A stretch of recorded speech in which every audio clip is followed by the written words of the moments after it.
Welcome to defence 72।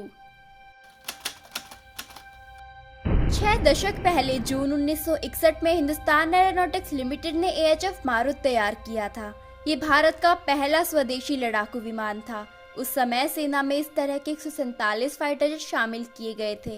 इस fighter jet को supersonic jet के रूप में देखा जा रहा था, बट इसका इंजन उतनी क्षमता का नहीं बन सका। इसके बाद 1980 के दशक में भारत ने मिग विमानों की जगह पर स्वदेशी लाइट वेट फाइटर जेट लाने की योजना बनाई और इस पर काम शुरू कर दिया गया।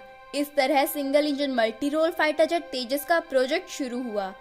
ये अपनी कैटेगरी में सबसे लाइट वेट और सबसे छोटा सुपरसोनिक विमान है। भारत हथियारों के लिए पहले काफी हद तक सोवियत संघ पर निर्भर था। शीत युद्ध के दौर में अमेरिका के पाकिस्तान प्रेम को देखते हुए यह समीकरण ठीक लगता था, लेकिन ग्लोबलाइजेशन के दौर में भी रूस पर भारत की निर्भरता कुछ खास कम नहीं हुई।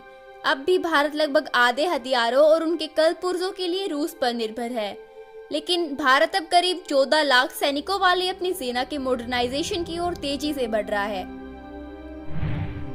पाकिस्तान की कारगुजारियों के बीच चीन की ओर से बढ़ रहे खतरे को देखते हुए ऐसा करना बेहद जरूरी हो गया था। साल 2020 में चीन और भारत के सैनिकों के बीच गलवान घाटी में हिंसक झड़प हुई थी।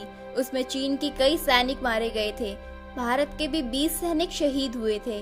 उसके बाद से भारत ने चीन सीमा पर सैनिकों और हथियारों का जमावड़ा बढ़ा दिया। उसके पहले हाल ये था कि इंडियन आर्मी की 38 डिवीजन में से केवल 12 चीन को ध्यान में रखते हुए काम कर रही थी, लेकिन गलवान घाटी के मामले के बाद हालात तेजी से बदले। पहले जहां करीब 80 किलोमीटर लंबी सीमा की निगरानी एक इन्फेंट्री डिवीजन कर रही थी, वहीं अब करीब 70,000 सैनिक वहां तैनात हैं। इसके अलावा कई लड़ाकू विमान और हेलीकॉप्टर भी वहां नजर रखते हैं। पिछले 3 वर्षों में सीमावर्ती इलाकों में जितनी भी सड़कें बनी हैं, उनमें आधी से ज्यादा चीन से सटे इलाके में बनाई गई है। द इकोनॉमिस्ट ने अपने एक आर्टिकल में लिखा है कि पीएम मोदी किस तरह इंडियन आर्मी को नया रूप दे रहे हैं। पीएम मोदी ने दूसरा बड़ा बदलाव यह किया कि उन्होंने मिलिट्री कमांड का स्ट्रक्चर बदलने पर फोकस किया। चीफ ऑफ डिफेंस स्टाफ का पद बनाया गया। जनरल विपिन रावत देश के पहले सीडीएस बने। उनके निधन के करीब 10 महीने बाद सरकार ने जनरल अनिल चौहान को सीडीएस बनाया। मोदी सरकार में डिपार्टमेंट ऑफ मिलिट्री अफेयर्स के नाम से एक नया विभाग भी बनाया गया।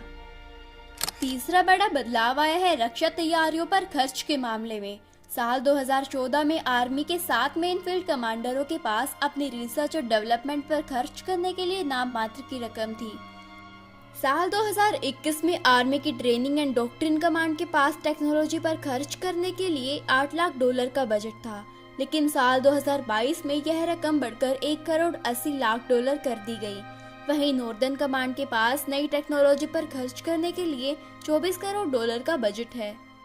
मोदी सरकार ने उन हथियारों की एक लिस्ट भी जारी करनी शुरू कर दी जो सिर्फ भारत की कंपनियों से खरीदे जाएंगे। हथियारों की ऐसी पहली लिस्ट दिसंबर 2021 में जारी की गई थी। इन कदमों का फायदा देश की कंपनियों को मिल रहा है। इनमें एचएल जैसी सरकारी कंपनियां तो हैं ही, कई छोटी बड़ी प्राइवेट कंपनियों को रक्षा उपकरणों के कॉन्ट्रैक्ट मिल रहे हैं। द इकोनॉमिस्ट के मुताबिक इन कदमों से हालांकि ऐसा नहीं है कि देश में कई टैंक बनने शुरू हो जाएंगे, क्योंकि अभी भी इस तरह की क्षमता बहुत अधिक नहीं है, लेकिन कई चीजें तेज होने लगी हैं। जैसे कि बेंगलुरु की company new space research and technology ने इस साल इंडियन आर्मी को स्वयं ड्रोन सप्लाई किए। नवंबर में इसकी टेस्टिंग भी हो गई।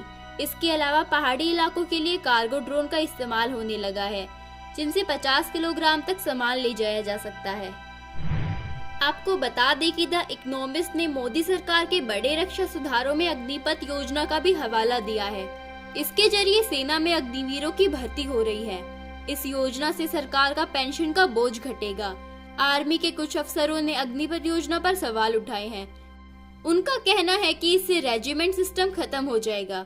सरकार ने इस बात से इनकार किया है कि उनका ऐसा कोई इरादा नहीं है। द इकोनॉमिस्ट के मुताबिक मोदी भारतीय सेना में ब्रिटिश उपनिवेश के दौर की निशानियां खत्म करना चाहते हैं और मिलिट्री एकेडमीज में प्राचीन हिंदू ग्रंथों के अध्ययन पर जोर दे रहे हैं। इस बीच भारत और चीन के रक्षा बजट में बड़ा अंतर बना हुआ है। मोदी जब पीएम बने थे तो भारत का डिफेंस बजट चीन के रक्षा बजट के 23% के बराबर था। अब यह 28% पर है। इंडियन एयरफोर्स में 42 स्क्वाड्रन बनाने की बात थी, लेकिन इस वक्त ये संख्या 31 ही है। नेवी में 2035 तक 175 जहाजों का बेड़ा तैयार करने का लक्ष्य रखा था। चीन की नौसेना के पास इस वक्त 350 जहाज हैं। इंडियन नेवी ने करीब 5 अरब डॉलर का स्वदेशी विमान वाहक युद्धपोत खरीदने का निर्णय किया है, लेकिन माना जा रहा है कि यह युद्धपोत जब तक नेवी को मिलेगा तब तक उसके मौजूदा 2 युद्धपोत रिटायर होने के करीब पहुंच चुके होंगे। इस साल मार्च में संसद की रक्षा मामलों की कमेटी के सामने यह तथ्य रखा गया था कि इंडियन आर्मी के करीब 45% उपकरण पुराने पड़ चुके हैं। युद्ध होने की सूरत में हथियारों का भंडार 40 दिनों तक ही चल पाएगा। 2017 में कंट्रोलर एंड ऑडिटर जनरल की रिपोर्ट में कहा गया था कि आर्मी के पास अहम हथियारों का 10 दिनों का ही भंडार है।